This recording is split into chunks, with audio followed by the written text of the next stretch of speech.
Once you have gone past the business profile, Squeegee will open on the customer screen. From here, go to Settings, then General and use Logo as avatar option, which adds your logo to your app. Now go to Connected Services to add automated payment services. Click Stripe to add card payment options and click through to either connect your account or sign up to Stripe, log in or sign up using your email address.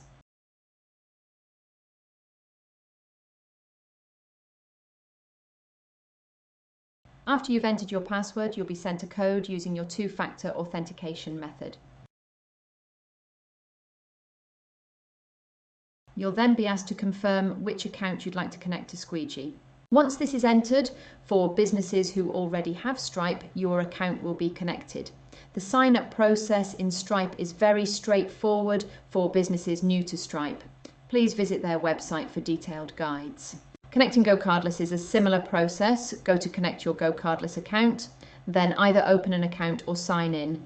For businesses who already have an account with GoCardless, sign in with your details.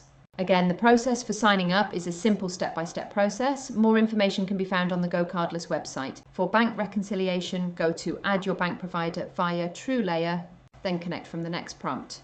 Next, click on your bank from the list. Most UK banks are supported other than Metro and Co-op.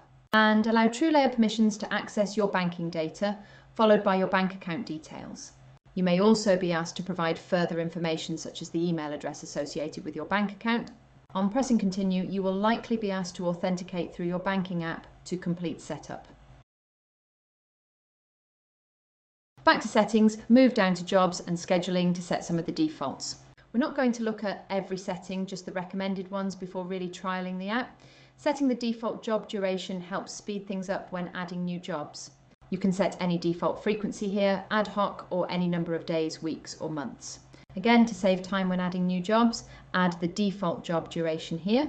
And then we'll move on to one of the most important settings to understand when it comes to replanning appointments, the Replan Always Update Schedule setting. As an example, on moving a regular 4-weekly appointment from a Monday to a Friday, there are two options. Option A, to keep future appointments as originally planned on Mondays, meaning the next appointment is only 3 weeks, 3 days away from the last done one. Or option B, which updates the schedule to now be every 4 weeks on a Friday, retaining the 4-week frequency for the next appointment. For option A, leave the toggle switched off. For option B, toggle the setting on. For the simplest use, to navigate to correctly pinned addresses, toggle the setting to automatically choose navigation method.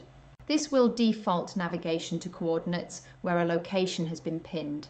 Next, go to skip reasons to add some defaults and charge options. To add reasons, just go into the predefined skip reasons.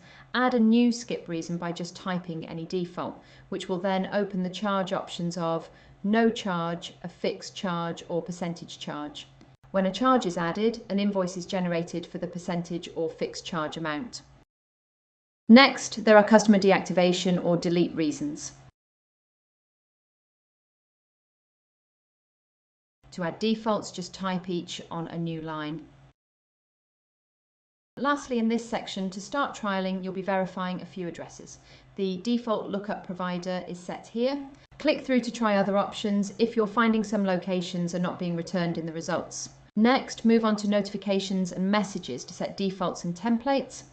The default notification method is the one used for appointment reminders and automatically sent invoices on job completion. Outbound emails don't incur a charge. SMS messages have the charges displayed on the SMS settings page. Next, go into SMS settings, click Enable Squeegee SMS. This is one-way messaging that can either come from a name up to 11 characters, which is no reply, or replies can come into a single handset if you enter a mobile number. These replies don't show in Squeegee though. Add a business name or number. Numbers require a two-factor code to be entered from that number, and business names go through an approval process. To enable SMS replies in Squeegee, there is the standard two-way messaging or two-way with private number. Standard two-way messaging uses a pool of numbers owned by Squeegee that we monitor closely. Two-way with private number uses a number unique to you, but comes with additional charges for inbound messages too. More detailed information can be found in the messaging section of the guides. We also recommend adding mobile prefixes in the next field to make sure SMS messages aren't attempted to any landline numbers. It's a good idea to enable auto top-up so SMS messages don't fail to send when the account runs out of credits. These can be set to top up when the account reaches a lower limit of 100, 250 or 1000. Email settings are set to Squeegee SMTP one-way by default. The in-depth instructions for connecting two-way email can be found in the messaging guides. If you connect one-way email, you can set a reply to email here. Next, go to the reminder templates to make these read as you want them to. For each template, there is a different email and SMS version, as there are more options on email to customize, whereas SMS is plain text. Each has a list of available tokens at the top that will pull through information from the customer or job to keep all messages looking personalized. Edit each template as you want them to look. For a list of available tokens and how to use them, follow the link on step number 54 of the step-by-step guide. We would advise going through all the templates you're likely to use. This one is the SMS appointment reminder. At the top of this, it will show an approximate number of credits that will be used up each time you send the message. The email automatic payment invite shows an example of the kind of template that can be created in HTML from the editor. More in-depth information on this in the messaging guides. Lastly, for notifications and messages settings before you start trialing the app, go to canned responses. These are really useful for sending bulk messages to around a day's work, etc. when needed. Press New Canned Response. Add your message, a title and any tags to identify the message. This is how they look once created. Next, go to Invoices and Payments. If you have an account with Square, you can enable this here.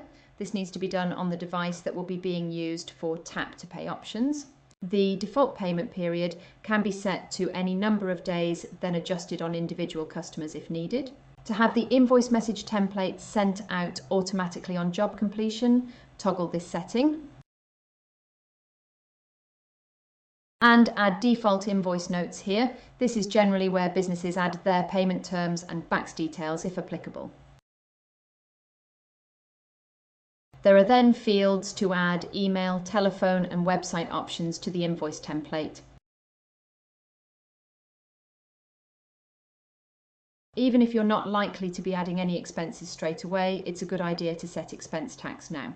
And sales tax, which can be hidden globally on invoices if you wish, as well as the rate. There are lots more settings to further customize various parts of the app, tailoring it to your business. This guide was just to get a few things set up for your trial.